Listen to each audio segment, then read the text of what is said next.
very much for joining us today. Oh, thank you, Teresa. My pleasure. Yeah. So, Ken, founder, you came up with all of this. How did this all come about? Gosh. Oh, probably 27,000 years ago, when Ken was young. Middle-aged. It started about 17 years ago.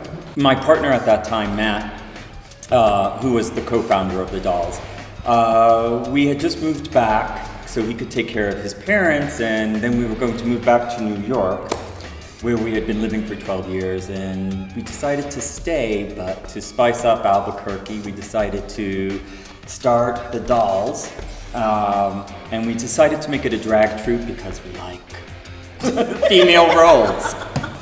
They're more fun. They're far more fun. And we love fashion. It's why most of our stuff are set in the 60s, because we particularly love that decade. And we decided to do a Christmas show at the Chemo Theater and the Albuquerque Journal. It was the Joan Crawford, Marilyn Monroe Christmas show.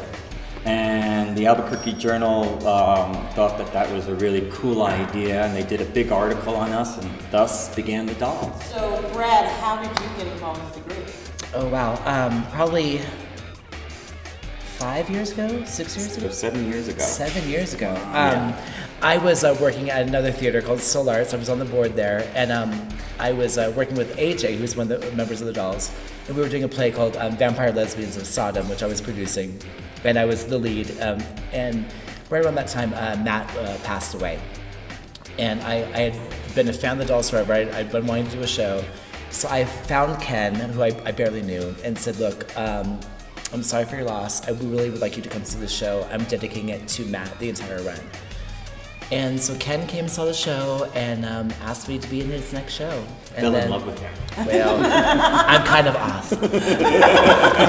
So since then, the next show was Malice in Wonderland, which turned into our first movie years later. So I'm directing this Christmas show, which is exciting. And yeah, no pressure at all. No. Now, Merle, you seem to be the almost media director of the group. You actually have a backstage blog that I've seen when it comes to the Dolls. So tell me. Things overheard at Dolls show. Way back for the first show, Dean Squid was one of the actors, and I was dating Dean. It was when I was still living in Puerto Rico. It's very incestuous. So I was only here. The Dolls. I was only here, for holiday periods and stuff like that. But the only time I could see Dean was to go to rehearsal. So I was sitting in the audience by myself, watching all the craziness go on stage, and somebody came up and said to me, "Can you do this for us?" I'm like, "Sure." So I went and did it, and I sat back down. Somebody came up and said, "Can you do this for us?" And I said, "Sure." And I think it was actually Ken that came up and said, "Do you want to do props?" So I did props. It was Ken and Angelica, and was it Dean? The three of you? And Matt. And Matt, of course, it was Matt. Dean wasn't in that part. Right. So it was the three of them, and they were the Supremes. And I was pushing behind them a bay window, a rolling bay window. So that was my first on stage. So He played the doing, window. Yeah, I played the window. You're like the little kid in the play that because I'm transparent. Yeah. I was that tree back there. But it was lots of fun. I enjoyed being on stage. The following year, I think I was a hairdresser, if I remember correctly. A gay hairdresser. And they would always reserve little small parts for me since I didn't live here. And once I moved back here for good 3.5 years ago, I got a lot more involved. The blog came about because, we were sitting backstage and people are doing things and the funniest crap comes out of people's mouths. And I'm like, oh, that's funny. So I wrote it down. And somebody else said something funny, I wrote that down. And they're like, what are you doing? I said, just writing funny things that people they're saying. And somebody said, you should turn that into a blog. I'm like, that sounds like a great idea. So thus was born Overheard Backstage at the Dolls Show. It's actually inspired a play. Because I was reading the blog, months later, and I was like, we have to do a play. That was our last Christmas show. Our last Christmas show, It's so inspired by half of that it blog. took place backstage, and we used actual dialogue that we... Yes, a lot of things from the blog were actually in. For some reason, Ken attracts cockroaches.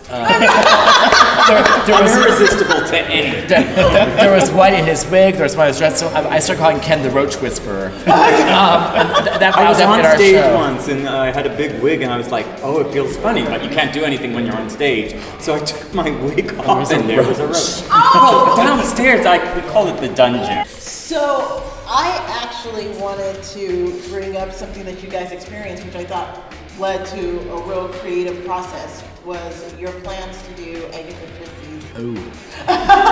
Murder on the Orient Express. And you got notified by the Christie Estate. Yes, that you could not do it. About 3 hours before we were supposed to open. Yeah. Yes, and that ended up just turning into something else, which...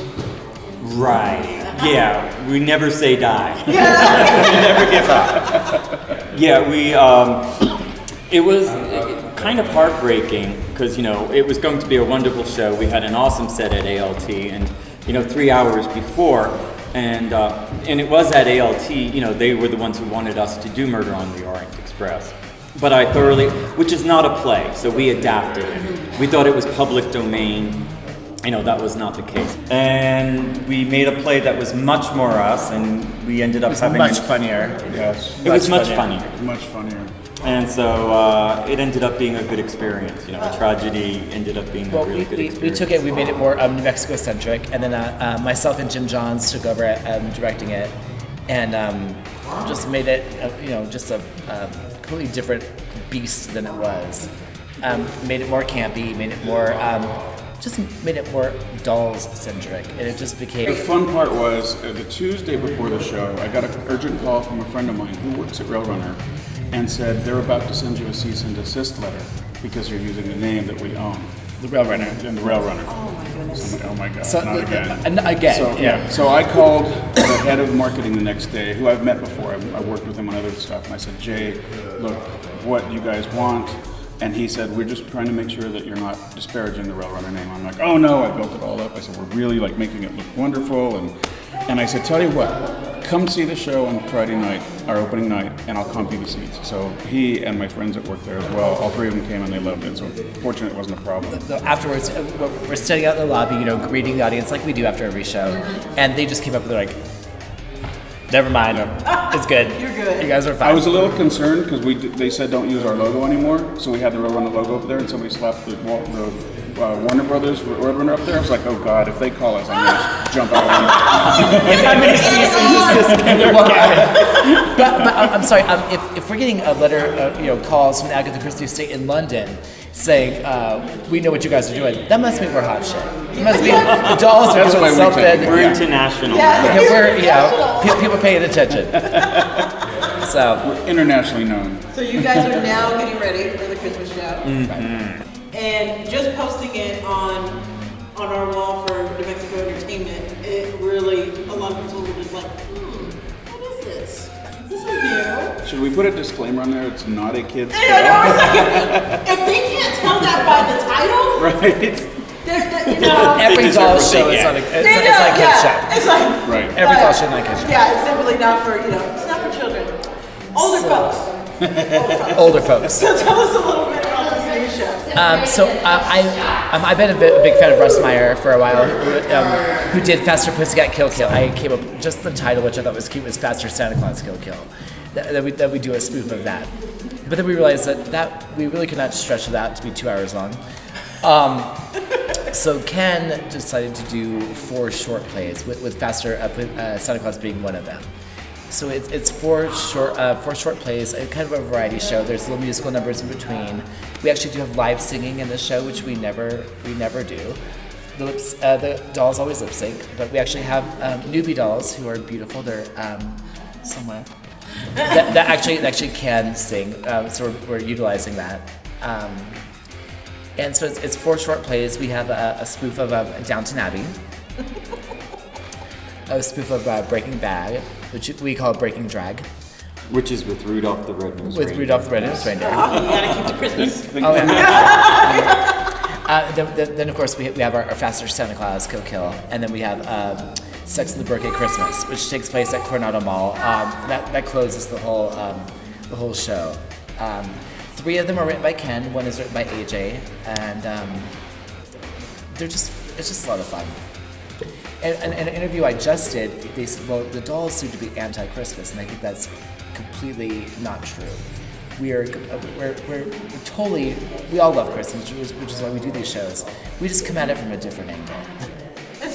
We have a Jewish actor playing Santa in one of them. So, yes, we're not against Christmas. Even they love Christmas when we do it. And the thing is, we all love Christmas. And the same story you're going to get from Miracle on 34th Street, whatever, you're going to get from us, but we're just going to go around it a different way. We're going to, We show the absurdity of Christmas, but in a very loving manner. Totally. Yeah. Because Christmas is absurd. Yeah. But you gotta love it. See, and I sort of got this reputation for doing like really wacko stuff in the shows. Last year I played Baby Jesus in a diaper on a manger. The reviewer from the Journal called me a Hispanic Buddha. When we did, I was his mother. Yes. I was the Virgin Mary. That was Mom. Yeah. Which is a total joke in itself. Typecast at all. Yeah. He's very versatile. He can play against I could be a virgin. After our show, after our shows, we always come out and talk to the audience. Mm-hmm. And one woman who's a longtime fan, I've been seeing her come to our shows for years, she said to me, "You're always really willing to take one for the team, weren't you?" I have not done drag yet. This one will be my first. They had told me, we want you to dress like Jacqueline Suzanne as a reporter, because she had a little bit part in the movie. Yeah. And it was going to be my first actual drag. I knew on he would have been stage. just as pretty as she was. Oh yeah, And I can wasn't see gonna it shave. around the. I wasn't going to nose. shave, so I would have been just like. This one, I am really kind of excited because it's only drag from here up, from here down. Can I say who it's going to be? Yeah. Okay. Go ahead. A little teaser. I'm going to be Sarah Palin as the Bumble. Oh So from here down, I'm the Bumble. Here up, I'm Sarah Palin. goodness, nothing says Christmas like Sarah Palin. I know. It warms the cockles in my heart. Sarah Palin. Warm something along those lines. Yes. But then we're talking about doing a sequel to Valley of the Dolls. We're doing Beyond the Valley of the Dolls. We're talking about doing that. Thinking of a couple of original scripts. We have a Henry VIII script that the Wives of Henry VIII that we've been thinking about doing for a while. That's pretty much it. And then the Christmas show, which God knows what that's going to be. Next year, yeah. It'll involve Christmas and some sluts. That's all I can say. Because that's a thing. Because that's me. I can say God rather probably doesn't want to know. After they saw what I did to Baby Jesus last year, I don't think they want to look down while our show is going on. I'm always the slutty bitch or the bitchy slut or the that's Perfect Virgin Mary. Exactly. what was it? I was like, it's so cold, and I had a cigarette. They lit it. I was like, Christ, that's good. I think that was one of the lines. Yeah, the most fun was sitting there like this. I had a little halo on. I'm sitting there like this in a diaper with a bench like this with like just some straw on it. That was the manger. And the curtain, it would open the second act. And as the curtain opened, I could see people's faces, and it was just hilarious watching their faces. Because they were just like, It was even better for Mordo, because if Mordo had to go, you could just... Yeah, right there. I mean, you know. And then Mama had to change me. And it was warm for a minute. Well, you could say you will never use the word doll at a doll show. Right. They're not the dolls. The dolls. They're the dolls. 2 years ago, we did All About Christmas Eve, and this one played Gangster's Mall, and I was the gangster. And we just did this in rehearsal when they stand up. Oh no. Stand up and turn around. Okay. So we did this in rehearsal one day, and I just went like, and it stayed in the show. And Flint, one of our other cast members, said, "Shit, sounds like you're choking on a Skittle." Of course, that went on the blog. The way your creative juices flow when you work on a show, it boggles the mind. Well, the thing is that everyone has a point of view, and that is valid. So whenever we're in rehearsal, whenever anyone has any idea, they say, "Hey, can I say this instead of this?" We're like, and we all listen, and I'm like, "Oh, well, that's funnier." Or and the way everyone just plays off each other. We are really a team, and we really enjoy working together in that way. You know, playing off each other, and that's what makes us so much fun to work with. And every night could be a completely different show. I'll be on stage, I will completely change stuff on people. And the thing is, you got to go with it. It's true with Murder on the Rail Runner. it was going in the right direction and everything. But I missed one rehearsal. I had an appointment or something, and the next day it was a completely different end, and it worked. I mean, it just changed the direction of the show, and it's the direction it needed to go in. It was like, and there are ad libs that people come up with, and it's like, wow, that needs to stay. That's really We'll all funny. just like laugh out loud, and then it just stays. And then a lot of the lines, like we said, for my blog, it's just stuff people say. Like, hey, Brad, your boobs are on the couch. Oh, thanks. Yeah. Just bizarre stuff that like you really are not going to hear in everyday I conversation. think Dean was directing us once, and he's like, you guys, just let it come over you like a golden shower. And I was like, things you only hear being directed by adults. I mean, we've been rehearsing for what, 2 weeks now? I've already gotten 2 full pages of things for the blog. So I get to start putting out the blog shortly. And it got to the point where people would say like something and go, oh, we need to put that on the blog. And at first people didn't want to have attribution. Of course, Brad says something. I want to be he wants. noted. I'm funny. And sometimes one actor will say something, another actor will like whip out a response like that, and I like actor 1, actor 2. So I have lots of fun writing the blog itself. It's just fun. So if there was one word to describe the dolls, what would that one be? That's all you, Mama. oh, I would say crazy. I would say family. Family. Sorry. Crazy family. Yeah, that's 2 words. We can make it one. We'll just run that word together. Hyphenated. It counts. Yeah, like we're getting married or something. Hyphenated. That's what we should do. We should do a spoof on same-sex marriage. That would be a lot of fun. We need to do something a little more topical. Topical like that rash you have. Right here. It is a family, though. So would you say that the dolls have evolved? With Geneva, we were much more slapstick, and which was wonderful. And the direction that I wanted to go was more theater, and we've definitely become more theater. Our plays, I think, are more rounded, more. Even our original works. I mean, last year's Christmas show was a lot more. For one, there was a big departure because we actually played. Normally, we play females, but in this one, we actually played men playing women. We actually played drag queens, which we don't normally do, and it was really stripped down, and you got to see everyone as a boy transforming into their drag character. I think last year's show was really powerful. I think creatively, we're growing. I would is say evolving. definitely. I took a stand-up comedy class that was taught by a man named comediologist Eddie Tafoya, and he teaches comedy at New Mexico Highlands University, and he uses the dolls as examples of comedy. So yeah, we are in classrooms. I don't know if I ever told you that. Wow. I didn't know You're not telling me that either. Wow. I forgot We're to funny tell you that. bitches. Yeah, Funny bitches.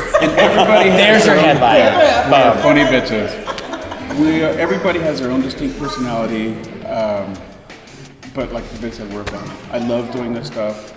I look forward to the rehearsals because everyone is different, everyone is fun. I get new lines for my blog. Right. So it's just a good time. I love doing this. I'm not one of the major characters. I've never wanted to do like drag, and I'm not that good of an actor, quite honestly. But I've learned a lot, and I love being here. I love being on stage. I love the people that I work with, and I wouldn't change anything for the world. That's a wonderful way to end it. So, Merle, Brad, Ken, thank you very much. Thank you. This is Teresa with New Mexico Entertainment. See ya.